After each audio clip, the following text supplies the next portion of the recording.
Hey everybody, what's up? We're back. It's those wrestling girls. Once again, it's your girl Krista B and Queen PR. And today we have another fun episode today. Yes, I'm excited about today's episode. I think I'm excited about every episode though. Yeah, you that's like your punchline. I'm excited about this episode. Yes. So this episode we're talking about the 24/7 championship and how women can improve it and grow from make it even more make fun. It better. Yeah. How have you enjoyed the championship so far? At first I didn't get it. New. At first I didn't get it. I'm just like, all right, Mick, we know you're hardcore legend. Like once they said Mick is gonna introduce a new champion, I'm like, yes, they bringing back the hardcore title. I honestly thought that's what it was gonna be, especially with Mick Foley announcing it. And then they just really watered it down and said 24/7 and made it all shiny and it killed my Attitude Era dreams a little bit. Yeah, it's like they got just as close to Attitude Era as they can get. You know, we had someone get pinned in the OBGYN office recently. So we'll get to that. And I'm just like, damn, like I really wanted to see that old but new style, beat up, broken, shattered belt that had the tape on it that's wrote out so hardcore. Classic. I'm like, oh my gosh, I was so disappointed. Yeah, I rushed home for that part. Some new belt. It got some criticism on social media for being ugly. It's not the cutest, but then again, like I thought the women's tag team championship belts were ugly, and then they kind of grew on me a little bit. So speaking of that, we got new tag team champions. Yay! Yes, we do. Finally, the Iconics, and they showed out. They did get some good moves. Out. That was a great match, and someone made a good point. Like they would have never gotten that much. That match probably wouldn't have gotten as much time on like the pay-per-view. And it's been a while since the tag team division, and it was a good match. I think everybody did really, really good in that match. But that's another new tag team that happened. A lot of history was made this year in WWE. I think it's a fun time to be a wrestling fan. And a woman in wrestling. Let's go. Yes, we do. We are very critical of the women's evolution or whatever it's been, the trajectory of women, because that's what we have to do. That's what this show is about. And we do complain about it, but I think we've gotten really far as like being a woman in wrestling right now. We got Becky Lynch on the cover of 2K20. I wish it was Solo. I'm sorry. I know you're a Roman fan. No, I agree. Yes, I'm a Roman fan. I get it. He came back from cancer. He's a movie star now. I get it. It was just like, how do you pick between the two? You understand? So same with those SB I get awards. It. Right, with the SB Awards, I was just like, okay, like I'm never knocking Roman's fight because I was heartbroken. You were heartbroken. I was like, oh my God, I hope he gets better soon. Okay, Joe's rushing on the train. He's like, did you see it? And I'm just like, what? I'm glad now we can like not laugh about it, but now that he's like back in full force, healthy, better, he's a movie star. Good for you, Roman. Yes. So I do wish that it was Solo with Becky because Becky literally clawed. She like, really did. Clawed. And that promo was so symbolic with her crashing through the ceiling, and it's like she did break did you the see ceiling. Austin's face? Yeah. Oh yes. He was like what? But yeah, it was symbolic because she did break through the ceiling. But she did. I was watching how Roman was talking about Becky and a good light on Twitter. And it was a clip that didn't even make the commercial with her and Charlotte. Oh. They were like laughing and stuff, and then they stopped and looked at each other. Cute. But Charlotte didn't make it. So next. Sorry, Charlotte. This is Becky's moment. Right. She's crushing it. It doesn't look like she's stopping anytime soon. Right. Which is really, really dope. So do you want to get to the big other history maker? Okay, so like I said, this 24/7 championship, it grew on me. Thanks for telling them, Pete. It grew on me, and you know our Raw reunion, we saw the first ever women's 24 champion. And we were waiting for when the women were going to have the opportunity. Because Naomi wanted to cut in it. Yeah, and I just thought, how fun would that be if for like a little while the women, it went back and forth between the women. And I know they want to introduce intergender wrestling. So I felt like, what better opportunity than this championship? But we did get that. We got that with Kelly. Yeah, she was the first female 24/7 champion. Right. We touched on it a little bit, but how did you feel about Kelly being the first female 24/7 championship? I mean, it's a fun, it's a fun thing. It's a fun belt. It's a fun championship. Yeah, I didn't mind it because it's something fun. It's not like we knew she really wasn't gonna come back. Yeah, it was just how she won it. She was that like, was funny. She hugged Jerry, that but was then kind of kicked him. That was attitude era. era. Well, Jerry was not Kelly, and it was just like, okay, well, I won now, and then she lost to, I believe, who was it? I think it was Candice Michelle. And Melina was the referee. That was cute. That was super fun. And that was a good use of the divas, actually. Yeah. Because remember Raw 25 where they just literally came out, which is like, okay, yeah. Yes, blah, blah. I was there for that. 24/7, nice. I was there for that. I was just like, is that it? Like, that's all they're going to do? But in this case, the 24/7 championship actually gave them an opportunity to do more than that. People wanted them to have entrances and stuff. And I was like, I think that it was cute what they did. I think they all had something to do. There was a championship change. Then Alundra Blayze came out of nowhere. Iconic Alundra Blayze. That was so and cool. The trash can and the belt before Ted DiBiase came and bought it off of her. Yes. I was just like... I thought that was so fun. And I think the main thing about the 24/7 championship belt is that it's about entertainment. And I think that's why R-Truth has had it the most, because he's funny. So funny. And then he has Carmella right there. Oh, yes. And them together. Who would have thought? Right. Who would have thought, oh, let me put Carmella and R-Truth together. That's because of that mixed tag team match. So well. Like, that's one of those things in wrestling that you can't predict being like as cool as it is. And then it's like, wait, this will work. Like, I think of like Daniel Bryan and Kane. Like, who would even think to put them together? But they were so great together. They were. Like, even Rock and Sock connection. Who would have thought? Like the Rock and Mankind. Right. It's like totally, and it's like perfect. Like people still, and Mick Foley makes a good point. Like they weren't even a tag team for that long, it still makes such an impression. And every time they came back, it was just like, I was just sidebar, just watching the clip. Make a comeback soon. I was just watching the clip where Mick Foley was talking about he was tired of getting his ass beat by Evolution. Oh. And Randy Orton was just like, yeah, why don't you go call the superstar? And Mick Foley gets off the ring and goes, instead of me calling him, telling him to come, and this, that, there, why don't you just tell him to your face, if yes, man. Oh my God. I need that to happen again. I think if that, soon. I'm telling you, if that was to happen to me, and I'm at a arena, oh my God, if he comes out of Madison Square Garden, Lord. That would be amazing. And there's been like a lot of Samoan type storylines a little bit. Yeah, Samoan's running strong.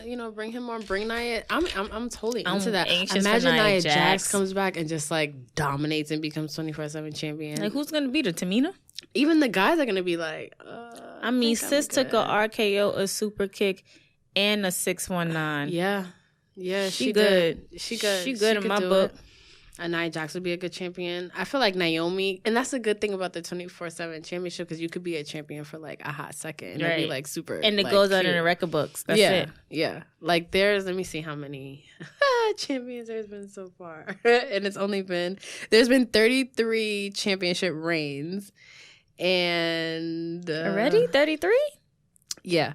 R-Truth been champion the most. 11 times. Drake Maverick 4 times. Maria Kanellis once. And she had the third longest reign for a week.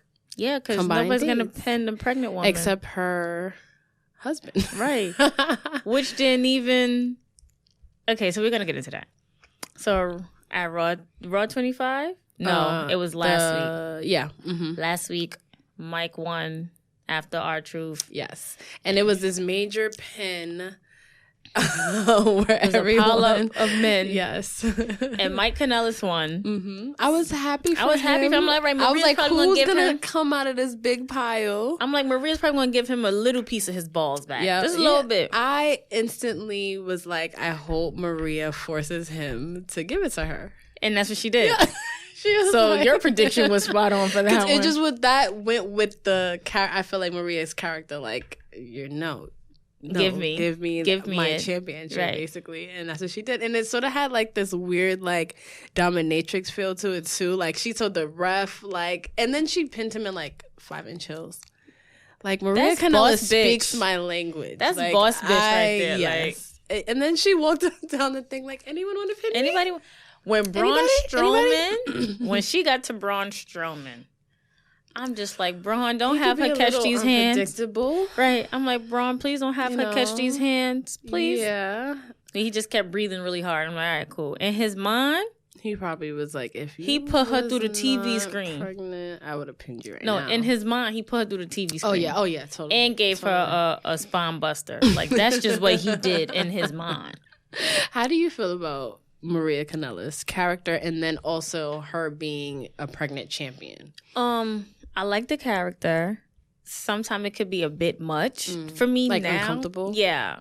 But I mean, hey, it's WWE. What can you expect? Yeah. Her being a pregnant champion, I'm really still surprised on that because they really don't let pregnant women. And it's been like even history of like women in the entertainment business in the past, pregnancy was like a career alterer. Like, right. It was almost like your fault of like, why did you do this to your career type vibe?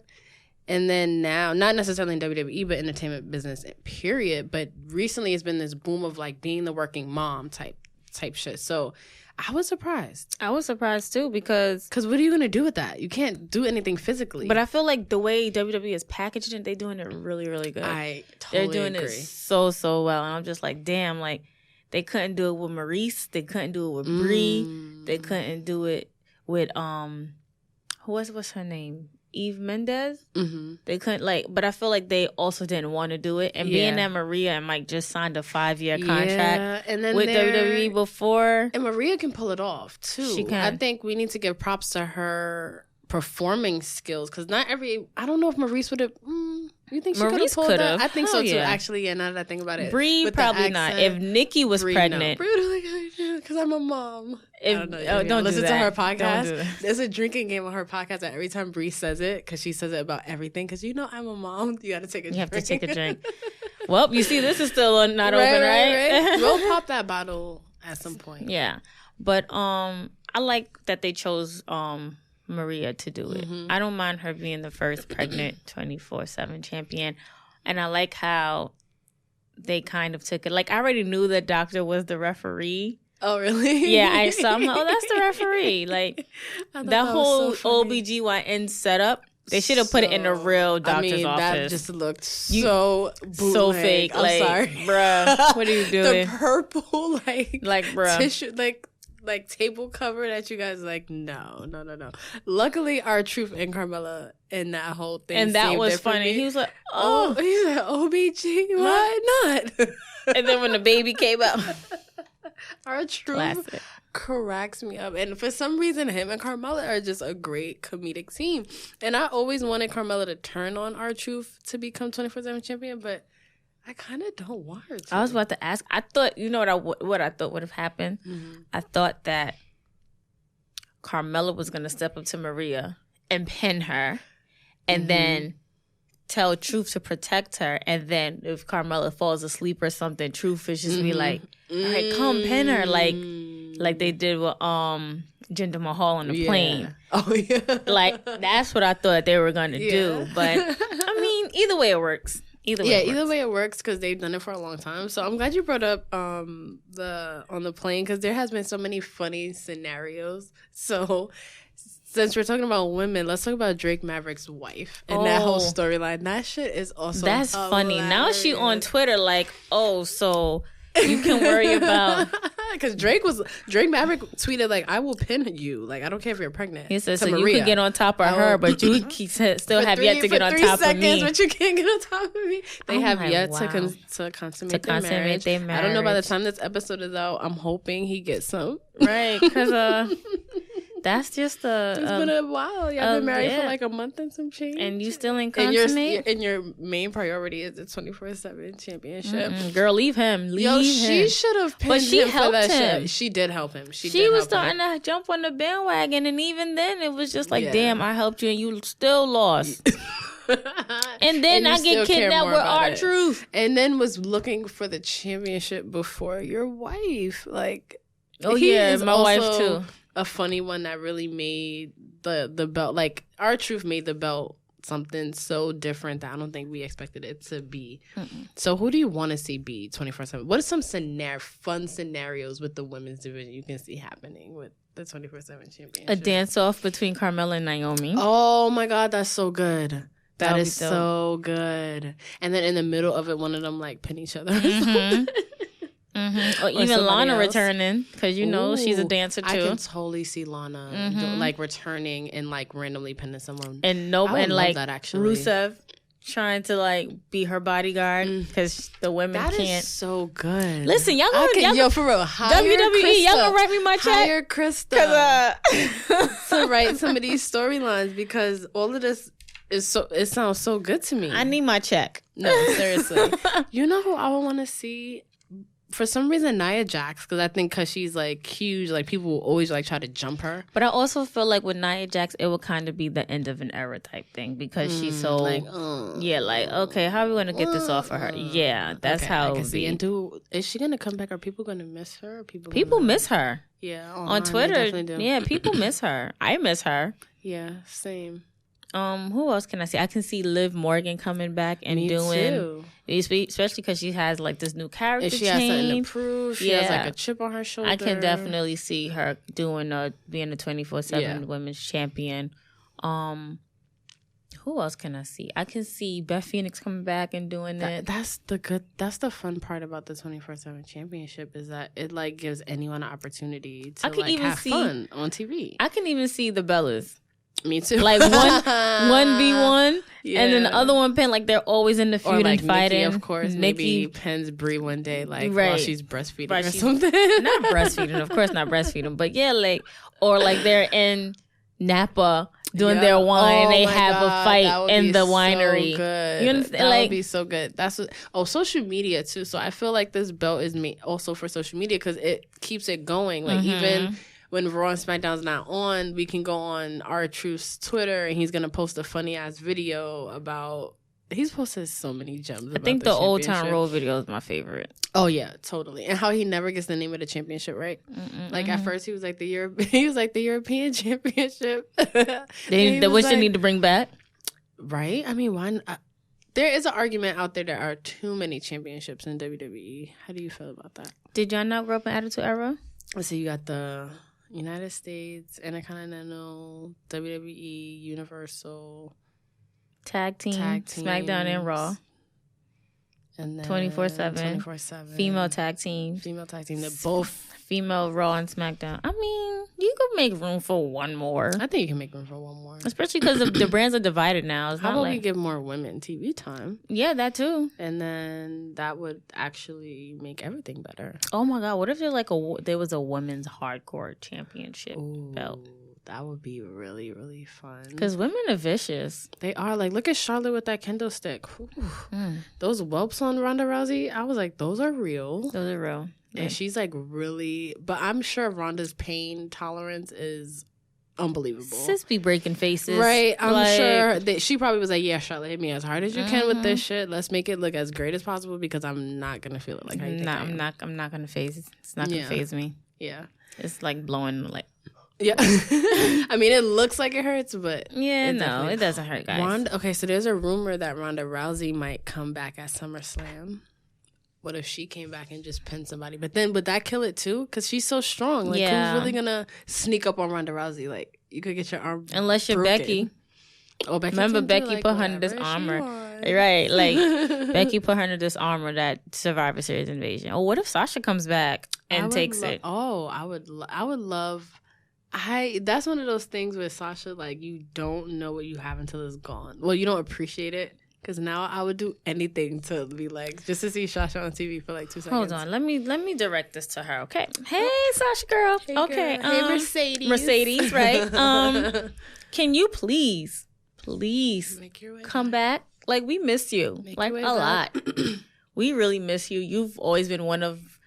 If I had to put you in categories of my favorite 4 horsewomen, you're definitely number 1 in my book. Yeah. So definitely number 1 in my book too. Can you please just come back for us? Do we need to do a 4 horsewomen episode just for you to like come back? You to come back? Like, Poby, we just gonna post 4 horsewomen everywhere. Let's do that. Let's just hashtag Sasha Banks, and hopefully she comes back. Hopefully we get a trend in. Mm-hmm. Yeah. Yes. And then she'll become 24/7 champion. And then she'll become every other champion that she deserves to be. Right. Is Bayley losing the championship? Ooh. I for a split second I forgot who her opponent was. I was like, girl, no. And then I'm remember this Ember Moon. I don't know.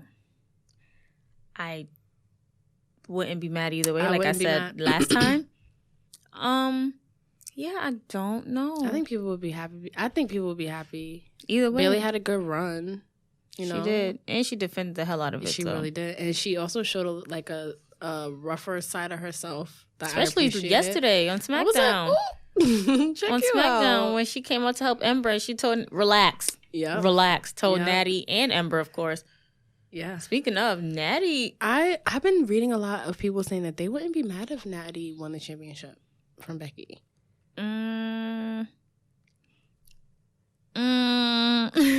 It's hard. It's hard because I was there for when Naomi lost the SmackDown championship to Natty at SummerSlam.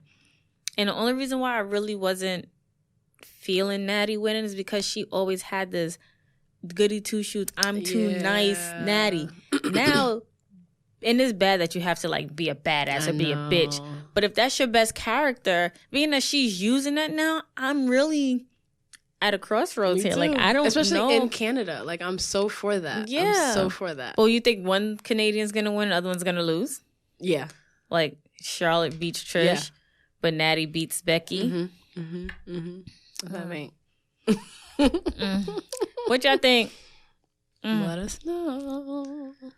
Oh, child, my heart can't take it. I know. This is good. This is a good season right now. I'm happy for Sunday to come, Me but too. I'm also on some, oh my gosh. Me too. No. It's so much that's going to be different after SummerSlam, which we like because then it gets to us to Survivor Series and shit. Different's good. Good.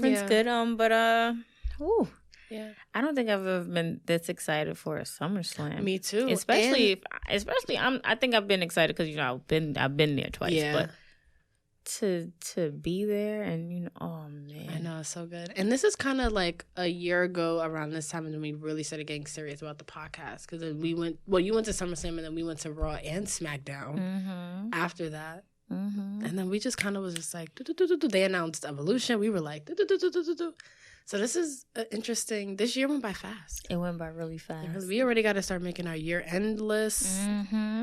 We have to make a year-end list. Yeah, we do. We have to make a year-end celebration, too. I know. So let us know some of those big moments that would make a year-end list for those big women's moments of 2019 already.